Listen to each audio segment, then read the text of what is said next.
there, my name's Jill Tiny. I'm from Collaboration Global, and this is our podcast, Being Human, Hidden Depths. I'm going to be interviewing some of our members from Collaboration Global, and they're going to be sharing with you their extraordinary lives. Although they would probably believe they're just normal, everyday, average humans, but they are extraordinary. A bit like you and me. We all have our story to tell. We've all been through difficult times, and we've come out the other end having learnt an extraordinary amount about ourselves that we can share with others. So I think you'll find lots of things that will resonate with where you've been in your journey as well. I look forward to seeing you on the other side.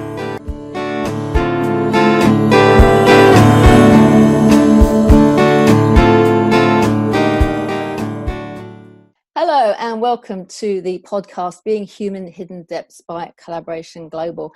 And my name is Jill Tiny, and I'm so pleased to say for the very first time on this podcast we have a guest speaker.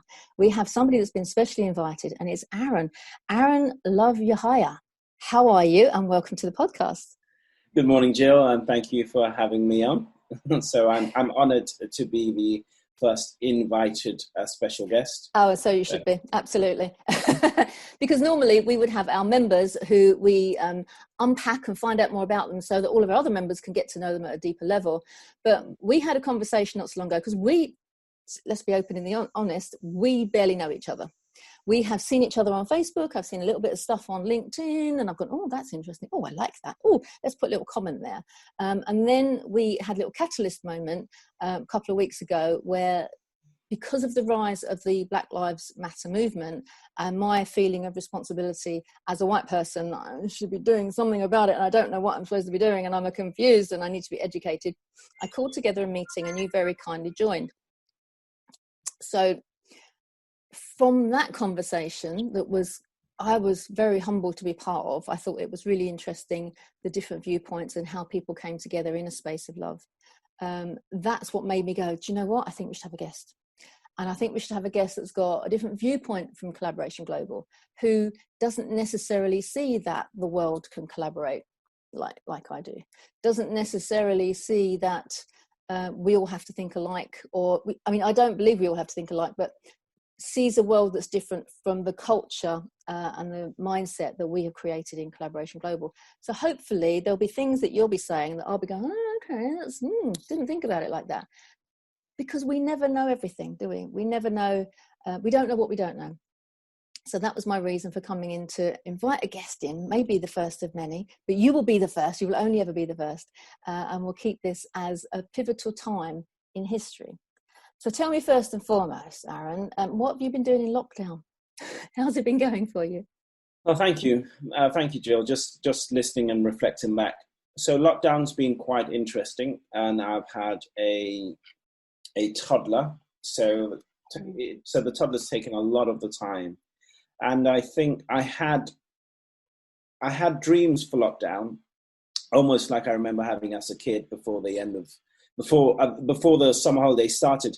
I had all these lofty dreams about everything I was going to achieve through the summer. And I ended up looking to try and stuff things into 2 weeks. And lockdown was quite similar. I did have a very list of everything I was going to do in lockdown. I had 20-something books that lined up, different things I was going to sort out. All the, it was. I was going to come out looking like a chiseled monk. Of course, yes, weren't we all? And I didn't envisage fighting for bread or for eggs or looking for milk. And I think it's taken a while to just get the rhythm of lockdown. So through lockdown, I've just spent that time actually letting go of what I should be doing, what I should have done through lockdown, what I should have done. Again, isn't it? I think so. What I've achieved through lockdown is actually come to the realization that I just have to continue to let go in lockdown and out of lockdown, and we won't be in lockdown forever, and neither will we. I think we have a situation where lockdown is now possible again. So I think it's integrating that into the normality of how life is going to be moving forward. This has been the first lockdown, but it unfortunately doesn't seem like it would be. The once in a generation kind of thing. So lockdown for me has been discovering what I need to rediscover, and then discovering that I didn't need to discover anything anyway. That's quite profound, isn't it? What about your blessings? Have you kind of come across like, well, I didn't expect that, and I didn't see that, and wow, if it hadn't been for that, are there any blessings that you can kind of identify? Yeah, through luck. I mean, the main thing is being able to spend a copious amount of time with my son. How old is he? Barely 2. He's 20 months now. Oh, lovely. So being able to spend a lot of time, sort of, daily, every single day from day to night, and just being able to see people. There are quite a few people I knew who were on the edge because of the pace of life. Yes. And having them be forced into a full stop, in some cases, I think it actually saved or preserved their lives. And having seen them come together, and I think that was a bit of a blessing to observe. And also the conversations that have been able to be had in all their glory. I do think there hasn't been a time where people have been able to pause and have conversations, at least at the length, if not at the depth, that's always required. Yeah. So I've been really blessed by the chance of actually having to revisit this period, which I probably haven't had since. I think the greatest period of freedom I probably had was maybe in my summer holiday between GCSE and A-levels. Yes. Because I didn't have a full-time job. I wasn't really attracted to going out, not that I was legally able to. I didn't have anything to learn that would stand me in good stead for my A-levels. I was like totally free of that period and old enough to do things and ride and go to the park and be independent. Yeah. By the time we come into the A-levels to university holiday, by then you're 18 plus, you were a bit responsible, you maybe had a job, you had other things. And every single period of holiday has had less freedom attached to it since. It's interesting, isn't it? Definition of freedom, yeah. Because, you could be sitting there. So I remember being in some other places and just knowing that I had to take a flight back. I was starting to think of, okay, what am I doing with my dirty clothes? Where's my passport? Have I booked the taxi for the airport? Am I going down to reception? And then on the plane thinking, okay, has this been done? What am I doing with these emails? Yeah, do I have stuff ready for the office tomorrow? So every period of freedom or holiday or break has been punctuated at either end with, right, okay, there's a sense of... Yeah, and it's don't waste a minute, isn't it? It's like, what am I going to do? And I don't know about you, but I've in the last few years got into the habit of, I'll do that on holiday. It's a bit of work, but I quite enjoy that. So I'll do that on holiday. And then it creeps in. It's like once during a fortnight's holiday and once during the week's holiday. And then all of a sudden it's every other day. And it's like, well, I do enjoy it. And I came to realize that would you be more stressed if you didn't do it and you just put it off and said, I'll do it later. And then you've got all this pile of stuff to do. Or do you feel better because you've done a little bit and you come back and it's not such a huge thing. But we used to have this thing, and hopefully it's a new normal, where you had to pack in every minute of every day. And if you were traveling, you were on on your phone doing stuff. If you're on the train, or if I was in the car, you was on a call, making a call to somebody. Where when you're at home, I mean, my husband has been working from home inadvertently because he still goes to the office as well. And we go, should we have a 10-minute break? And we go and sit in the garden. Should we have lunch? Well, did you used to break for lunch before lockdown? No, you never used to stop for lunch. You just keep on going. And now it's like, let's have lunch. And it's kind of like a more civilized way of being, I find. It's hopefully we won't go back to the old ways, but I've got a feeling that many people will slip into it. Yes. They say, is it 13 weeks it takes to create a new habit? So we've kind of had that. So hopefully people will be... interesting to look back and see where people have gone. Having said that, if it's anything to do with what happens when people forcibly lose weight or have weight battles, very easy to get back to old habits. Yes. And I did have hope for a bit more of a lasting change. That hope has kind of receded a little bit. And I think that because of the uncertainty by how the length of the lockdown, particularly here in the UK, exactly what was acceptable, what wasn't acceptable, the changing health advice from the authorities, the doubt around the whole process has meant that people haven't been settled enough to have a period of time to make a change. And now the scramble is back to normality, because at least there's some certainty in the normality. So I think this is where the opportunity has been missed. But I wonder if that's just human nature, because if we had been told you're going to have 12 weeks, 14 weeks at home, would we have gone, right, what am I going to do? Apart from all the people that dash out and wanted to buy paint and decorate and DIY, would we have really been that astute to make the most of it, or whether we just would have I would have liked to try, but for example, if the advice was on day one, we're going to have 14 weeks, for example, we're going to review it after 10 weeks, wear a mask, this is what you can do, this is what you can't do, everyone's going to be paid till then, we would have created, because everything came out in drips, even around this. So people are on this emotional roller coaster with this much uncertainty. And so that might have made a difference if everything was put together in one package. We're locking down, this is the number of weeks. And, there are a few other countries that did it quite similarly. And at the time we went, I don't want to delve too much into that because this will pass, is the packages that we eventually ended up adopting were available elsewhere. But it's almost an impossible job, because there's no way you're able to look back at this whole thing. Because it was unprecedented. Nobody, I would not have wanted to be in charge in any way, shape or form, making those kind of decisions. And you're damned if you do and you're damned if you don't. Absolutely. And somebody's always going to come out on top, and everyone's going to go, oh, we should have done what they did. And hey ho. But if it is coming back, which, there's every potential that it will, hopefully we'll be better prepared for it. But that's why I say to people, what are your blessings? Because if you acknowledge your blessings now, it's like, well, how are you going to keep that when you go back? So that you don't end up going like, oh, wasn't it great when we used to do that, but we haven't done that for months. Like you saying, your blessing was being with your young son. Now I know 20-month-old child is quite tiring. I've had two. And I remember those days, although my girls are 28 and 30 now. But at the same time, I was home with them up to they went to school. And it was exhausting, but I wouldn't stop it for the world. And it's not to say that I was at home constantly, like in lockdown, which would have been, a worse situation. I was creating and I was doing other things, but I wasn't employed as such. So I had a business running, but somebody else looked after it for me while I just enjoyed my sort of 4.5 years with the girls.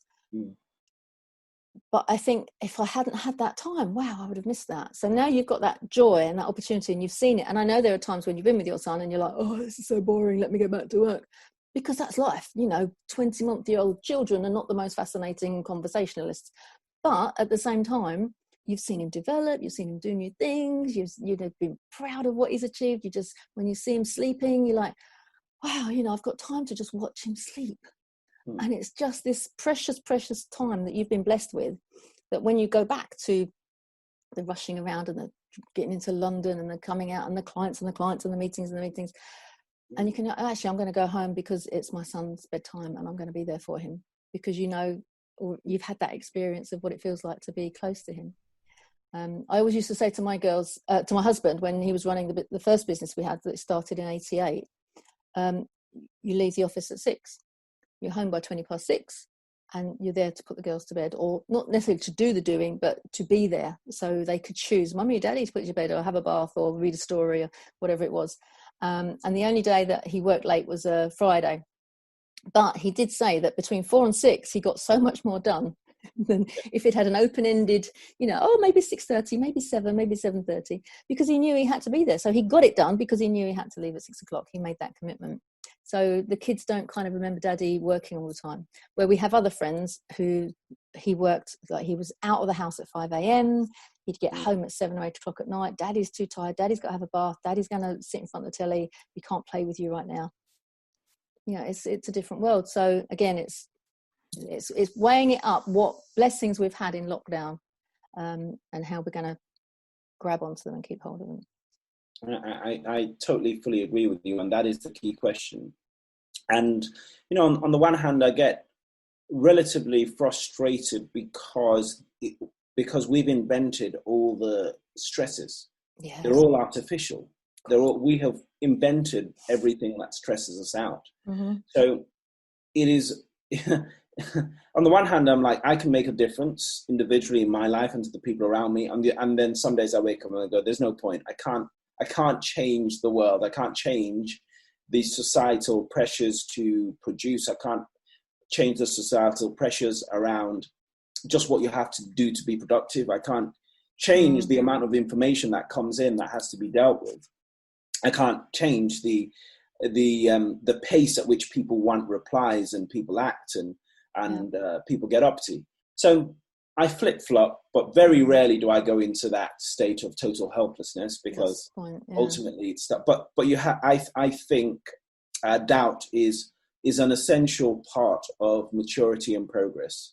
And I think if you run away from doubt itself, you run away from a chance to mature. Yeah, I like that. That is really interesting, because we all have doubt. We're all human.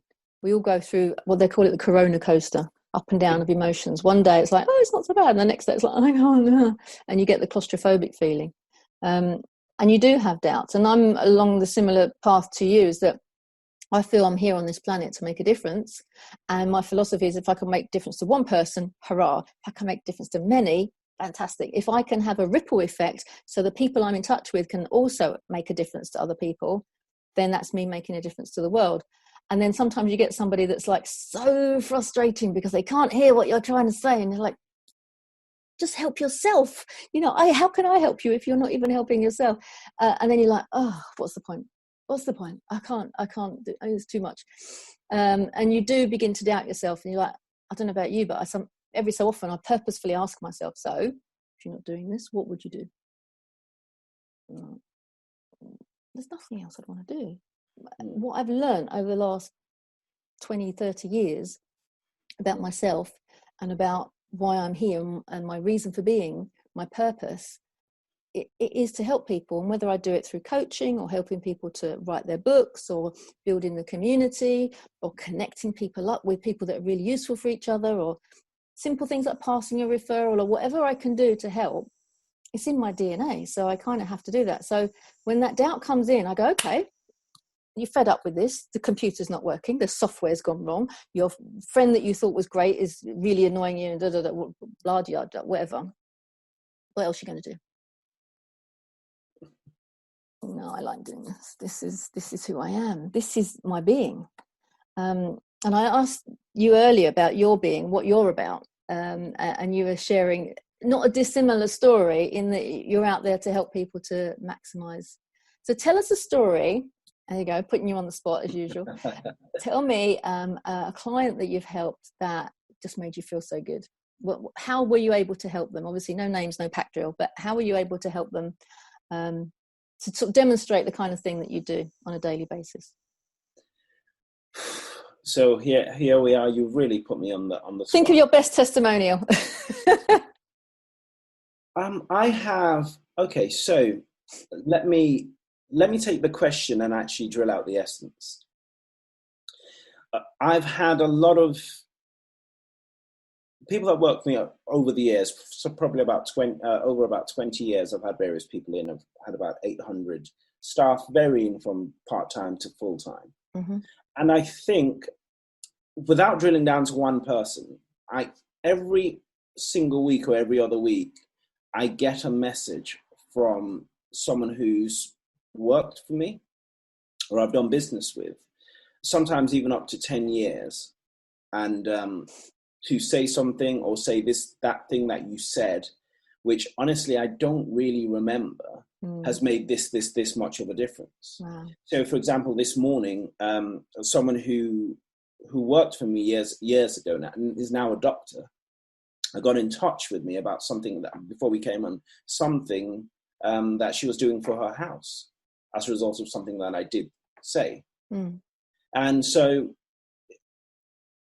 even though it's probably not really the thing in the PD industry, I don't actually keep score, which is part of the series of conflicts that I have, is because when you provide value, it is, at least we're told, that you have to reflect some worth in getting paid to move forward, right? And that reflects it. But then on the other hand, I also struggle with the idea of getting paid for something that I would do for free. But there is also integrity in having bills to pay and having things to do and having to move forward and having people value their time by putting money towards it, which is the currency we look for success, and to value your time because you've spent time and money and years to research and to be in the position, you've learned from the experiences and you've gone out there and done the work, and you should be rewarded for it. So to not get rewarded for it is actually, could actually speak to something about your own self-esteem. Yeah. But on the other hand, I am very conscious of guarding my humanity such that money doesn't become the motivation. And so I'm always flip-flopping in that balance. So when it comes down to client testimonials or case studies, because I've been across different industries, there's so much that people have done, and I have so many things that I can pull out from someone who's been able to save, 60,000 on a 24 grand a year salary, right? Within sort of 2 years. So that's in, saving, making sure they hit their bonuses, all the rest of it, right? To people who've gone and bought their first property, to people who've started businesses, people who I've mentored to start businesses that have then gone on to buy a house for their mother. There are just so many different things, and what I live for is seeing people be in a place where they turn around and they say thank you, not because it makes me feel good, but because it's made a tangible difference to their life, that they're filled with gratitude for someone else, in the hope that they will then, pay it forward. Yes. Oh, I don't hope, I tell them to. So yeah, I do, but it's one of those things where I'm probably touching on the issues of where we met is there are things of the head and things of the heart, right? And when it's from the heart, it's more likely to be done than when it's from the head. Definitely. So what we have is a situation where you guard your heart with your head, not your head with your heart. And I want to explain how this works in context is you have to start with the basis of foundation of what there is to do and what's right and what you stand for. And in this case is in terms of, this is my motto. The purpose of my life is to live, show, and share an abundant life, illuminating the best of God's love for the human race, such that people are confident in what they want to do to fulfill their potential. So this is the motto, and this is the soundtrack with which I approach everything. Now, in answer to your question, numerous, but what I get out of it is not their achievements, but it's in who they become in that process. And the fact they can turn around and say thank you, not because it makes me feel good, but to have someone be able to achieve with gratitude is probably the biggest thing, because when you're grateful, you can be generous. Yes, indeed. I read a post on LinkedIn about that today, actually. I'm just trying to... you should be generous as you go, not generous after the event, after the fact. Have you come across Ricardo Semler? He did an amazing TED talk, and I just bring this back again and again. His quote was, when people say to me, I feel it's time I should give back to society. And he says, if you're telling me you need to give back, you took too much in the first place. And I like that whole philosophy of, giving as you go. And that, going back to your wealth description again, is you need, if you have a talent and a skill that can help people, don't be afraid of charging for it, because there are going to be people that can't pay, but you charge the people that can pay, they get the benefit of you, and as they should do, and then you've got the wherewithal to go and help those people that can't afford it at all. So it's kind of the balance, the yin and the yang, but understanding your value and your worth means that you know how much you can charge those people that can afford it. And it's those people that are the ones that keep the wheels turning. I'm more than happy to pay for anything if I know I'm going to get value that I can then share to a lot more people. Why would you not? Absolutely. And I totally agree with that. I think this comes into something that we touched on a little bit earlier in terms of staying away from money being the most Driver. not just the driver, the most powerful symbol of value. Yeah. Which is what society says, or success, which is what society says. Yeah. And so I feel helpless in terms I can't go around and turn away saying that money makes the world go round, and sometimes it does boil down to money. Mm-hmm. So I almost begrudgingly have to exist in the system that's there. And I'm like, I would love it that money wasn't the most valuable thing or the show of success or the show of anything, but that is out of my power, and I'm kind of accepting that. But I do get frustrated where I'm like, I know I do have to charge because this is how we do value and this is how we show worth, and I have bills to pay. Yeah. And yes, it is valuable and someone is willing to pay and there's nothing in there. But I'm a bit reticent at thinking, yes, but no, is there a better way? Is there another way? And yes, you're paying for it, but what's more valuable for me is that connection with a human being. And yes, there's a price to it, but just the thinking, because there is a thinking that comes with that. Yes. And it's a very emotive subject, money, isn't it? It's connected to people's vision of themselves. You know, if I'm wealthy, then people will like me more, and all this kind of status that they have around money. For me personally, as a kid, we didn't have any, but I never thought we were poor because my parents' mindset was, well, you know, it was like, we've got everything we need. What do we need? We're fine. Even though, looking back, I can go flip. Maybe we didn't have enough food at the end of the week. You know, it was literally quite tough. So going back to what you're saying, can we change this? Did you know there's a guy in, I think in South Africa at the moment, and he started the Ubuntu movement. Have you come across this? No, do you know what? I've seen this, but I remember the last time I thought I saw this, it was a programming language. Oh, okay. No, this is something quite special, is that he believes we can survive without money. And he spent years, I mean, he's been doing this for about, 17, 18 years. And he spent years looking for a town that would take on his concept. And he found one, excuse me, in Canada. And basically they kind of almost sealed themselves. This is the perimeter. This is our Ubuntu movement space. And they started trading with each other without the use of money. So it's the Canadian, I don't know what they call the town now. I can't remember it. But the mayor used to go onto Facebook once a week and say, how's it going? Because it was an experiment. They were trying it out. And week after week after week, it's like, I can't believe this. This is amazing. We've got people doing this. We've got people doing that. It's incredible.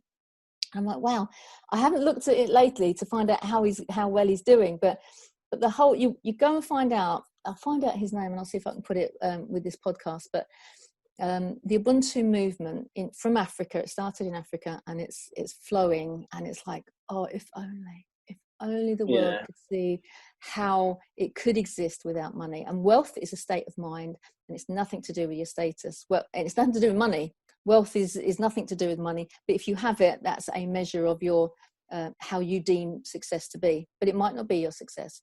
For me, my success is having 2 kids that are happy, and I measure that every time I see them. Before we go, in the old days, it used to be a hug and a kiss, and I look at her in the eyes like, "You happy?" "Yes, Mum, I'm happy." "Good.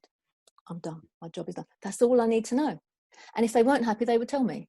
You know, it's having deep, meaningful relationships, to me, is a measure of success. And if you can look around you and all the people around you are kind of people that are sucking and taking from you, and you're not able to look above you and go, oh, these people are inspiring me, then the level's not quite right. And you've got to have it at this level in order for that personal feel-good factor, that happiness thing that we're all searching for, comes into play. It's the balance, isn't it? It's like ikigai, you know, community and friendships and relationships give you a longer life. It focuses you on that way. So I think the pandemic has given us this opportunity to go, don't need so much money. Actually, I don't need to spend every week. Don't really need all that stuff that I had. How many people have you heard about clearing out the clutter? You know, it's really given people an opportunity to see things in a new way. And that's why I think that the moving swiftly on, the Black Lives Matter movement has taken up so more than it ever has. It's been there for a long time, and it's come up and it's gone down, and it's come up and it's gone down. But now it's like people are at home listening. People that should be listening are listening. It's not just black people talking to black people and going, it's not a whinge fest. It's an educational, formative, growing realization. And that is where the wealth is, when we can come together, when we can connect with anyone on the planet and recognize, I'm a human, you're a human. You're male, I'm female. You're black, you're white. You're tall, I'm short. How many other differences can we find? But it's differences that can bring us together. As the French would say, vive la différence. I cannot work out why. Well, I know why. It's the society we've lived in has pulled us apart at every step of the way. Our business, we can't talk to him, we're in competition. The other classic saying that happened with me and Beiju when we very first met, probably 15 years ago, we were at a networking meeting. Yeah. And I'd met him once before briefly, and he was the other side of the room. And this guy came up to me and went, oh, don't go and talk to him. He's also a business coach. You don't want to talk to him, he's your competition. And I'm like, why would I not want to talk to him? You know, so we ended up, so I'm like, hello, do you remember me? So we got chatting, had a great time, I had a one-to-one, and we've been friends ever since. So most people feel like, you know, let's separate. You can't possibly talk to your competition, where if accountants talk to accountants, do you know what, they help each other. And when you have this abundance mindset, there's enough business to go around. I don't have to be scared of you. I don't have to protect my IP. I'm my IP. You can't replicate me. Absolutely. So why would you be mean to me? Why would you be horrible? And it's the same when people get scared about, I don't understand it, it's a different, oh, I'm not sure. You know, your skin's not the same color as my skin, I'm not sure. I'm a bit, no, it's like, wow, your skin's not the same color as my skin. That's cool. Let's find out more about each other. It's about having a different, we've got to flick the switch, and I think the switch is ready to be flicked now. What's your experience? Sorry. I would, it's okay. I was actually enjoying coming at it. I'd like to sort of just rewind and just close up a couple of things. So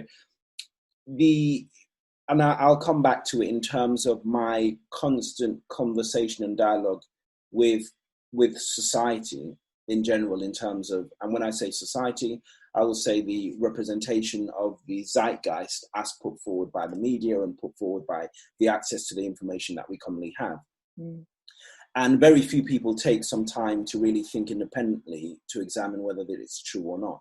So it's fair for me to kind of say society and the zeitgeist, because that's just the way it plays out. So I wanted to address the very first thing is, in business, I reached a point where, I lost a lot of money. And I'd done a lot of PD and training and everything else. And I realized that on top of this whole layer, I was still very much affected by my bank balance. So after I'd gone through the bit of disappointment, I came to also realize that money is something that you get so you don't have to think about money while you're here on this earth. Okay. Because while you're thinking about money or trying to get it or trying to earn it or whatever, like, you're actually not thinking about the other things that you're hearing. So to have the don't get money approach, I don't think is wrong, because like, it's all good being in tie-dye, but when you get evicted and you can't pay your bills, you can't really, reach out to people. You can't pay your phone bill and go on Facebook Live and do that. On the other hand, if you're just chasing money, you'll get there and you'll be like, I've got loads of money, but no friends to let them off, no personality. But on the other hand, when you're trying to think about deeper things, sometimes you just need time. You don't want to really be thinking about money all the time. So it's getting that balance right, but never for money itself. So you create the money's there, so you don't have to think about money whilst you create what you're here to do. Yeah. And which is slightly different from, so you can go on the yachts and the boats and everything else. So, but I wanted to come back to what you said about where we are, especially in relation to, the Black Lives Matter movement, which is where we actually met, and where I, as a black man here in the UK, of a certain age. Again, here we have the whole thing with society.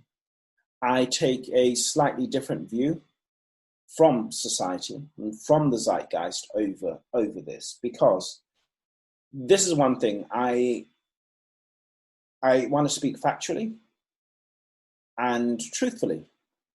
And truthfully, under law, there is no discrimination in legal terms for Black people, neither in the States, neither in the UK. There is nothing on the statute books which is discriminatory. And controversially, there's actually stuff which is preferential in some cases. Now, that's the fact. What is also true is the application has been very different. There is discrimination in the application. There are a lot of hidden things that aren't said. There's a lot of technical language used to have discrimination. So I'm talking of, a generation of say, our mothers who were not good enough to get the promotion, but trained the next generation of stream managers who then gone on to retire at a higher level with a final salary pension. That's going to follow them for the next 20 years, 30 years. We're talking about being more qualified than someone, and coming to apply for a job and then being told you're overqualified or you're underqualified, and then getting the qualification and being told you're too qualified, and, come in and saying, okay, because you've come a little bit older, because you've done more qualifications, we're looking for someone with a different age profile. And me being stopped in the street for certain things, me being followed around shops, me not being allowed into the served places, being asked for certain ID, me being even ID'd and taking a McDonald's, getting a McDonald's and some doubt whether it was my order. So we're talking about all these things that happen. But I still want us to be factual and true.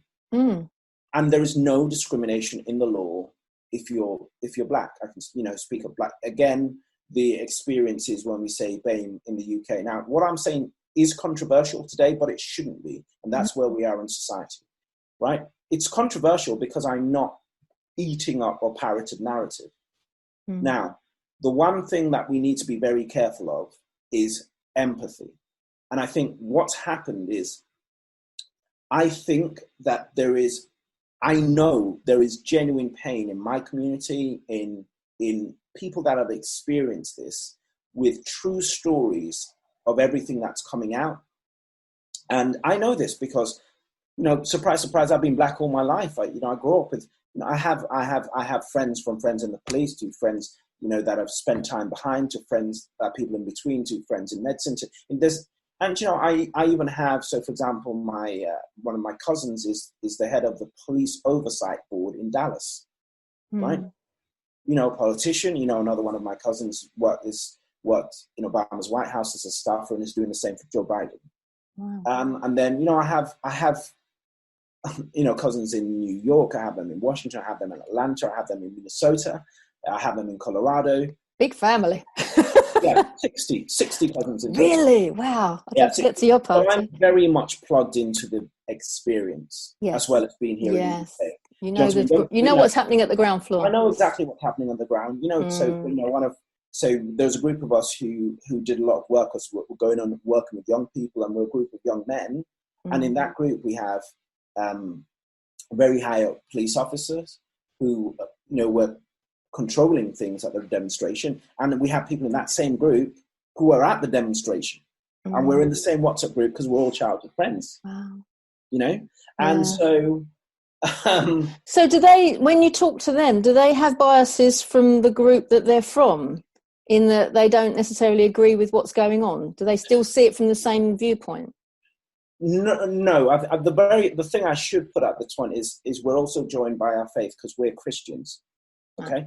And so as Christians, we're kingdom citizens first. And the Bible says there's no Jew, no Greek, no Gentile. So I see people first as a human being, because before I see the color of the skin. That's different from saying I don't see color. Yeah. Because seeing the color of the skin is seeing someone's uniqueness. You want to see their like the color of their eyes, their culture, their family. So it is a different thing. But I look at individuals. Now, individuals, in the way they behave, can be influenced by the culture they're from, which, depending on which geographical area of the world, could mean that their skin tone could look different. Yeah. It's a very different way of distilling it. as opposed to the color of their skin. So, for example, I have some friends that are Hong Kong Chinese, and I have some that are British Chinese, and I have some that have grown up in Africa. They're not that many, but they're all different, even if their skin tone looks a little bit the same. They're different. They're different people. Yeah. The mentality is different, and it's the same, especially with Africans. Okay, so I want to sort of dial back up to the high level to just bring together what I was saying. Is I really think that we should pursue truth, then justice tempered with mercy. You see, truth. So this is why I started with the truth and accurately. It's not accurate that Black people are different under the law in a discriminatory way. It is just not accurate. It's not true. But it is accurate that we have faced discrimination in the application of the laws. Okay, so for me, it is important to examine the context and truth for a way forward. Now, on the one hand, there are good things that are coming out of this in terms of more awareness. Yeah. On the other hand, I think there is a clear and present danger that we are having. There are a lot of other agendas that are attached to this, which actually work against what it is to take your fellow man on face value and to treat human beings with respect. So for me, while it's been great to see people getting a bit more aware, I asked questions thinking, should you not have done anything extra I can only speak from a British perspective, should you have not done anything extra on discovering the empire and the times? If you've come through a normal British education system, you know enough about the nature of evil, because we learn about World War II. I'm not going to open up that can. We learn about Martin Luther King and the civil rights. We even learn about the suffragettes. We learn about the difference between good and evil and treating people fairly. So we already have enough in legislation to not do some of the things that we do. More facts don't really change hearts. No. They might lead to layers to external behavior looking different. But the main problem we actually face in terms of whether discrimination is what people do with the policies, right? And that is a heart matter. And I'm still observing whether this is creating more unity or more division, because I've observed the people that would be more likely to say, hey, I want to expand my learning, are the same people who have been backing causes. So they would be some of the people that would have looked at, animal rights, that have looked at veganism, that would have looked at environmental issues, that have looked at child trafficking, that have looked at, some of the concern from Amnesty International. So I'm not seeing people who, one day were marching down, doing Nazi salutes and burning flags, all of a sudden saying, oh yeah, wow, I didn't know that, right? Because what's driving them is hate in some cases, is hate and fear, right? And they either express that through attacking someone for their gender, attacking someone for their wealth, attacking someone for their color, attacking someone for their job, attacking someone for their accent. But at the bottom line of this is hate and fear. It's a heart issue. And I think it's different for every individual, because some people will have been brought up in a way so it's an unconscious bias and it's something they're not even aware of. And some people will have been damaged as they were brought up, so they have this hate and this fear in them, and it's like, well, what do I direct it to? Well, that looks like a good idea. I'm going to go and have a fight over there. It's this pent up brokenness inside of them. And it's almost like everybody's duty is to get close to these people in order to bring a change. It's like that guy, I don't know if you sent me the link, who was in America, who is converting, is a black guy converting the Ku Klux Klan one by one. And he's got 200 robes, hasn't he? And he just befriends them. And he's like, I'm a normal person. You don't. And of course, they've all got their own, they're crazy. They've got their own problems. They were probably bullied at school and all sorts of things that have gone on. And they love to cover their faces and be, nobody know who's anonymous. They can be anonymous. And then the upset that they've got in their lives, they can direct it at something. And because it's so big in America, it's a great one to kind of like, oh yeah, I'll get out there. It's the same as the NFA over in America. People are very passionate about, I've got to have, I'm allowed by the Constitution to have a gun, so I'm going to have a gun. And NRA. Sorry, what did I say? NFA. So beg pardon. Well, yes, thank NFA. you. Yeah, firearms, yes. So it isn't let's make a law and everyone's got to obey the law. It isn't. It's absolutely about every single individual getting close to someone and calling them out every time they see some racism. It's like, why would you do that? And I've said this before, and it's really glib, and I apologise for it. But my future thinking, I always like to see what would it look like in the future. Is 20 years ago we didn't used to smoke in restaurants. 20 years ago we did used to smoke, and it would be, you'd sit there and somebody would be smoking, you'd be like, you wouldn't say anything because it was loud and people did it, and you're like, oh, I don't know how people do that, but they do. And you'd have this inner you wouldn't do anything about it. Now if one person smoked in a restaurant, the whole restaurant would be like, excuse me, I don't think so, that's not a good idea, we shouldn't be doing that, the law, yeah, thank you. But everyone would call them out. Wouldn't that be great if there was any bit of racism anywhere, that the people around just called it out? Like, what are you like, mate?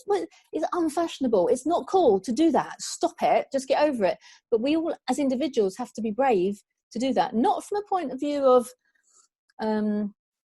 blame, because sometimes it's just ignorance and they don't know what they're doing. But at least call them out in a way that they can excuse themselves and think twice about doing it next time. And the time after and before, it's like, oh, it's not worth it. I'm not going to get a rise out of this, so I'm not going to do it. It's kind of understanding where their pain is and then pouring oil on it so that we can support it. But I'd just love to see that time, 2 years' time. Would that be lovely? 1 year time for Absolutely. People to just not have it in their space. See, I absolutely agree with that idea. And you'll probably tell from my tone that whether I'm hopeful about it is a different thing. And this comes down to it because we have something else. And, I'm just speaking from the heart, is like, in the pursuit of ultimate freedom and hedonism, we've also lost boundaries. The problem without boundaries is, you see, people think ultimate freedom is about responsibility and boundaries. I'll give you an example. I have the freedom to drive my car anytime I want, wherever. I have the freedom to drive it on the road. Mm-hmm. Having said that, the road has boundaries, right? So I can't decide to drive on the pavement. I can't decide to drive on the other side of the road. And then there's also responsibility. I'm not going to drive drunk or go 80 miles an hour in a 20-mile bicycle. So freedom comes with the responsibility and boundaries. The issue I have is that we are now creating a society in which we're all about the freedom with no responsibility and boundaries. Yes. And how does this relate to this? Unfortunately, without compassion, forgiveness, with the freedom and responsibility, I am not sure that I think we have to be very careful about the conversations that we open, because there is no space there doesn't seem to be enough space for re-education, and re-education is not the word, it sounds very Stalinist. What's the rehabilitation? Right. So I'm very wary of cancel culture. Who knows? Someone might bring up this podcast in 10 years' time, but I'm, truth. But cancel culture, where I really object to someone having made a homophobic or racist comment or sexist comment 25 years ago and it being dug up as something for the present now, because there is no space for forgiveness. There's no space for growth. There is no freedom of speech in terms of people saying what they feel, because you need people to say what they feel so you can challenge the ideas, right? So you can re-educate them. Because not everyone that says something that's racist comes from a point of hate. Some people just do not know. That's the way they think it is. Concept of it. Okay? And unfortunately, with the problem I have with the current movements also come with cancel culture and vengeance and people getting shouted down, no one being listened to. So I'm stuck between saying, actually, these are injustices which need to be corrected. But this is not the way I think human beings should be treated. At the same time, I'm acknowledging the pain that people are generally feeling and the anger and the injustice. So for someone like me who thinks about all these issues together, because let's not be mistaken, we're not going to be able to, in the current climate, be able to have these conversations without the culture overlaying it. Now, we're talking about collaboration, which is what you do. And the very thing that has happened in terms of this lockdown is a lot of division has been fostered. Right? I have people cross the road, right, because there's another human being. Yeah. So this is a legitimate issue.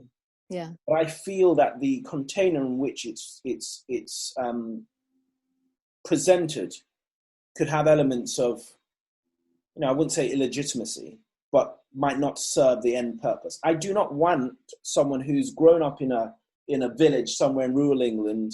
Maybe they're quite pious. They don't watch much TV. They're not on Facebook much because they know they don't want to toxify themselves and everything else. Then they go into a restaurant. They come into central London. They go into the restaurant.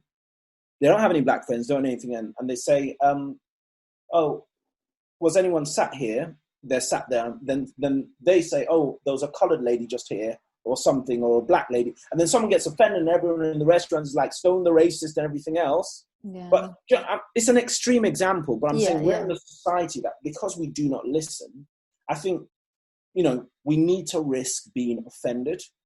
Yes. We need to risk being offended. Yeah. But the deeper thing to that is, I do not feel that people are given the freedom to be. And being means being able to know what you're good at, know what you're not good at, but not be something that condemns you, sees you as either something you want to build on or to leave, or be happy with that.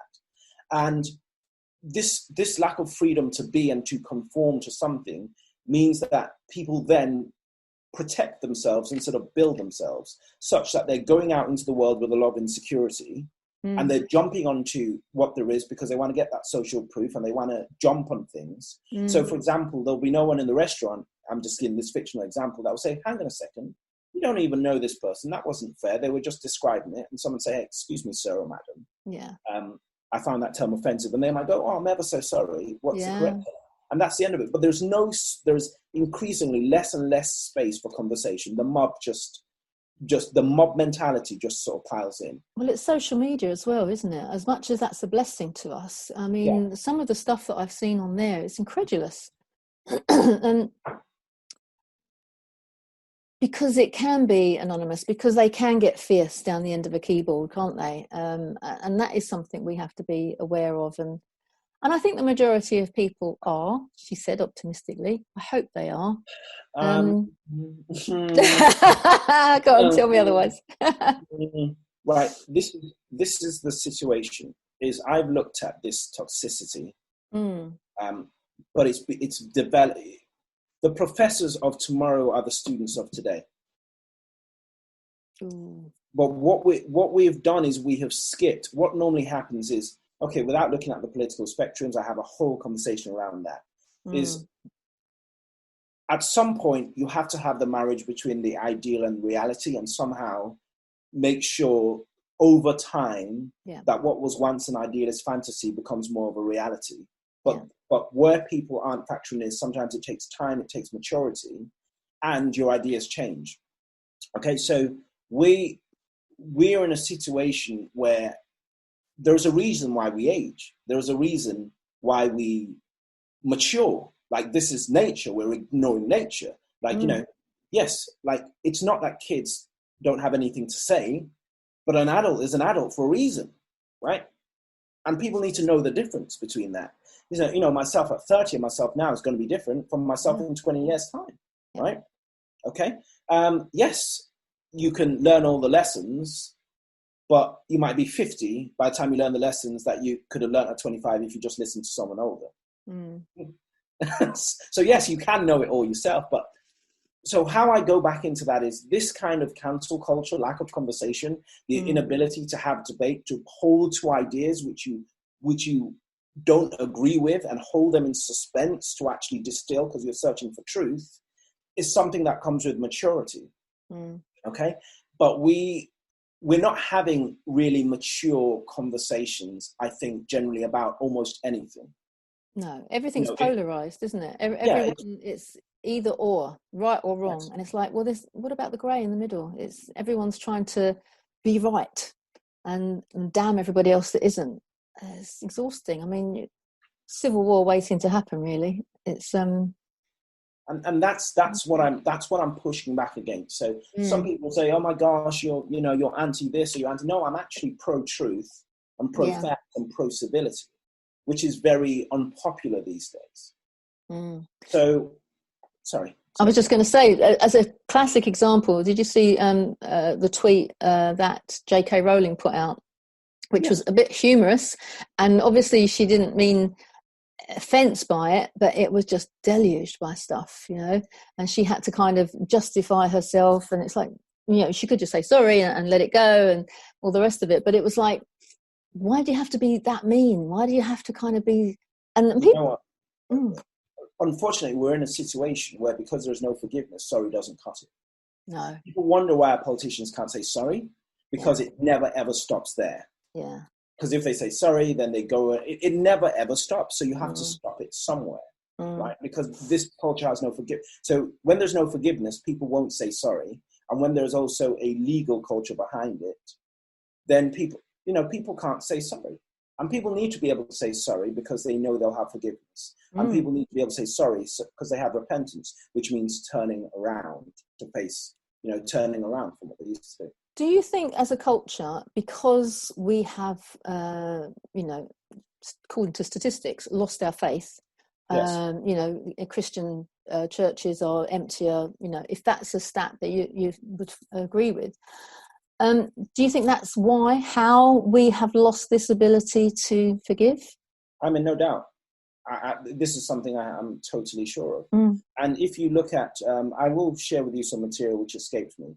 The very first thing that when you have an insurgent in the state, I'll put it up, an ex-KGB departure is you take out godlessness, you take out God, you take out morality, because the ultimate aim of that form of government is for the state to be in control of everything.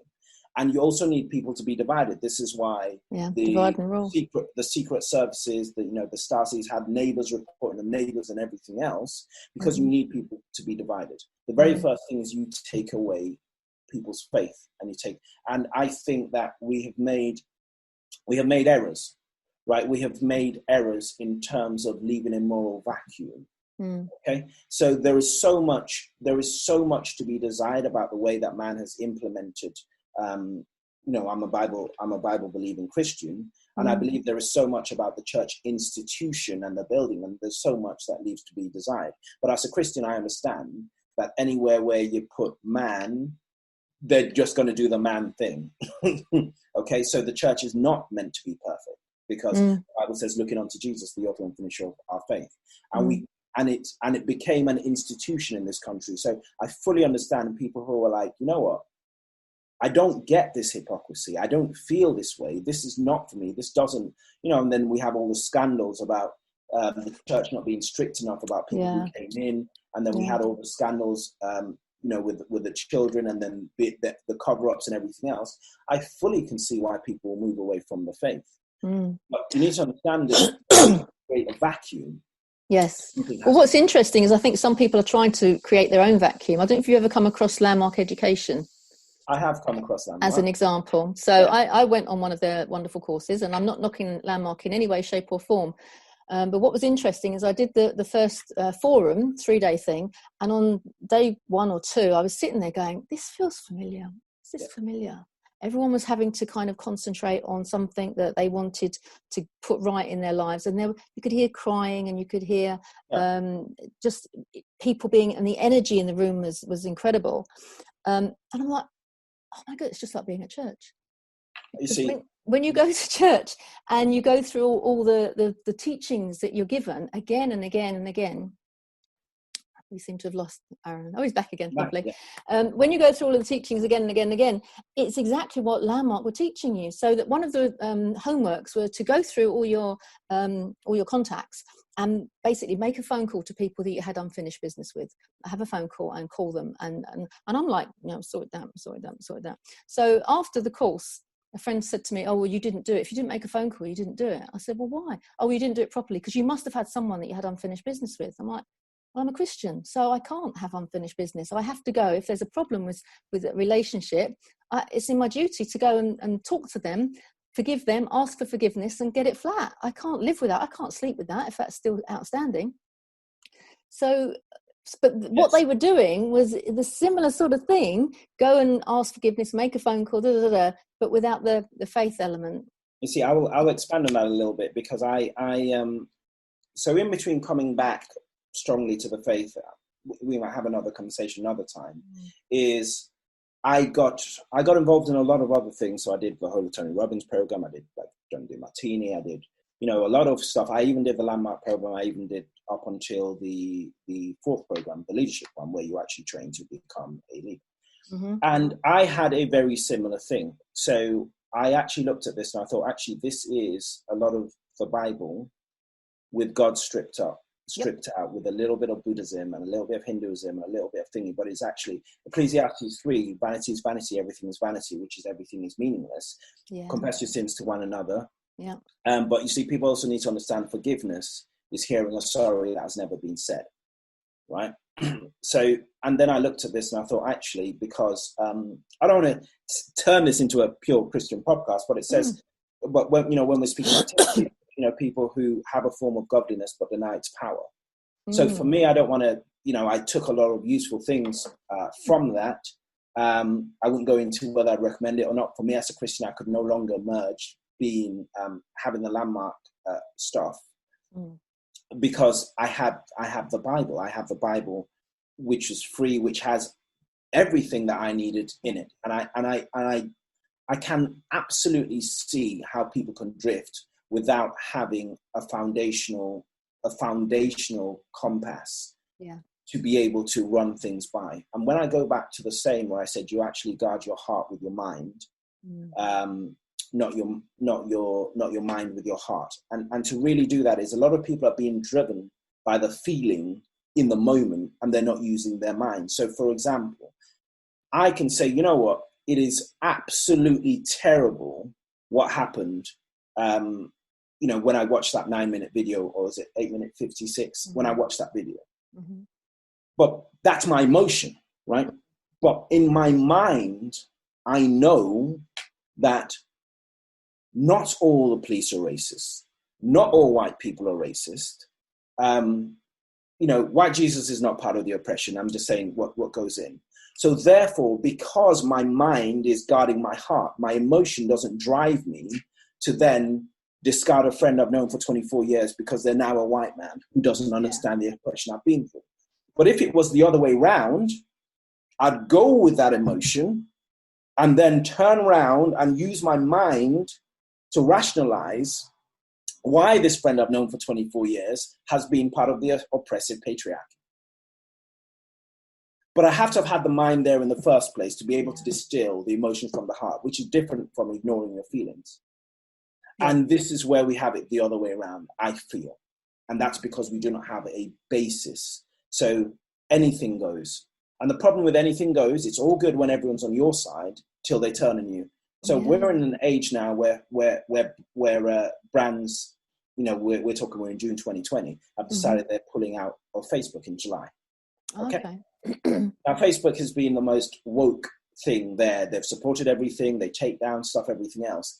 And you just realize that when people are looking for something, because there's an emptiness or an idealism which has been made up in the moment, even though there are some very, very valid things, there'll always be something because you're not coming from a place of certainty and something that's solid. Now, it's going to be very difficult to navigate this because in between, woven into some of these ideas, which are are dangerous if you look through history and see the millions of lives that have actually been caused.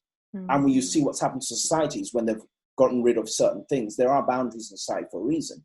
There are also legitimate concerns about unfairness, about abnormal corporate profits, about slave labor, about irresponsible political behavior. I mean, let's go into the States. I mean, let's look at Flint, for example.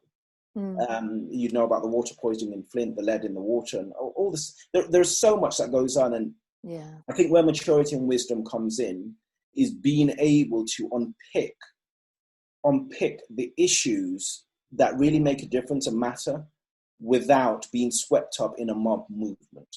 Yes. And that is where it's going to take great skill, wisdom, empathy to navigate that effectively. I think absolutely 100% agree. It's you have just captured the enormity of what we've got going forward.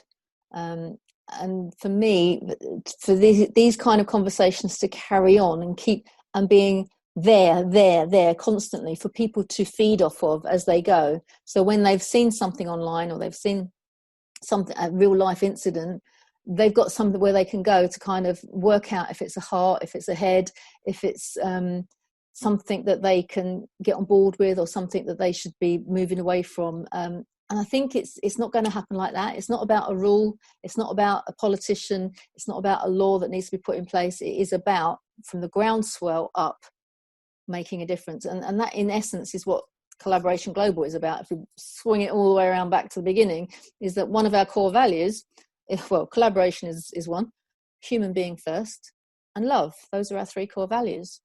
And when I talk about it in our meetings, it's like, I don't care whether you're black, white, short, tall, fat, thin, gay, straight, male, female, whatever. You're a human being first. And we love you. And I think from my perspective, going through my Pollyanna optimistic world that I'm in, I expect beautiful things from everybody. I expect trust, I expect respect. And that's kind of what I get back because I'm putting it out there. That's what I'm giving. And it's very rare that I have somebody that do the dirty on me. And I'd much rather go out there and give love, expecting good things to come back, than be cautious and be worried and be fretful and see bad things all around me. So, Aaron, thank you very much for being part of this very special recording. Hopefully we had a little blip in the middle there, but I'd like for you to share how somebody who's interested in connecting with you maybe would like some help on how they can, become the best person that they can possibly be. I know that's something you help people with. How is the best way for them to contact you? Thank you, Jill. So it's been a pleasure being on this podcast. So there are two ways you can connect with me: via my email, which if you have a pen ready, you might want to take this down. So it's aaron@aaron.yahaya.com. That is Alpha Alpha Romeo Oscar November at Alpha Alpha Romeo Oscar November Yankee Alpha Hotel Alpha Yankee Alpha.com. So that's aaron@aaron.yahaya.com. Or you can find me on Facebook. You'll have to find me Aaron Love Yahaya. So just put it into the search bar and I'll be there. Or if you're very funky and you're on Instagram, it is @AaronInspires, one word. So Instagram is @AaronInspires, one word. So be in touch. I'd love to hear your thoughts, your views, and I'd love to be in conversation with you. Brilliant, thank you. And if you want to know more about Collaboration Global, just check out the website, collaborationglobal.org. And on there, you can find out how you can connect up and come to one of our meetings. They're always the last Tuesday of the month, and you're more than welcome to come and join and meet some of our community. So I've been Jill Tiney. This has been Aaron Yahaya. Thank you so much for coming. It's been an absolute pleasure. Cheers.